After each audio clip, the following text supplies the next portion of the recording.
Sahyadri digital, आवाज सामान्य जनतेचा। इयत्ता 10वीचा टप्पा ओलांडल्यानंतर बहुतांश वर्गमित्र-मैत्रिणी कुटुंब आणि करिअरच्या मागे धावत असताना दोस्तांना भेटणं तर दूरच पण बोलणंही होत नाही। पण सध्या सोशल मीडियानं पुन्हा या मैत्रीचा पुनर्जन्म झाला आणि 30 वर्षांनी पुन्हा तेच वर्गमित्र-मैत्रिणी स्नेह संमेलनाच्या निमित्ताने एकत्र आले।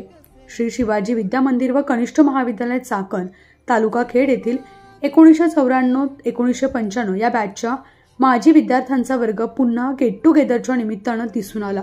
सर्व माजी विद्यार्थी विद्यालयात पोहोचल्यानंतर तोच वर्ग, तेच बेंच आणि तेच शिक्षक पाहून गहिवरून गेले। एवढ्या मोठ्या कालावधीनंतर लहानपणीचे सवंगडी भेटत असल्यानं प्रत्येकाच्या मनात हुरहुर होती। चेहरेपट्टीत मोठा बदल झाल्यानं अनेक जण ओळखू आले नाहीत। माजी विद्यार्थ्यांनी मनोगत व्यक्त करताना मिळालेलं यश आणि परिवाराबद्दल प्रत्येक जण भरभरून व्यक्त होत होता।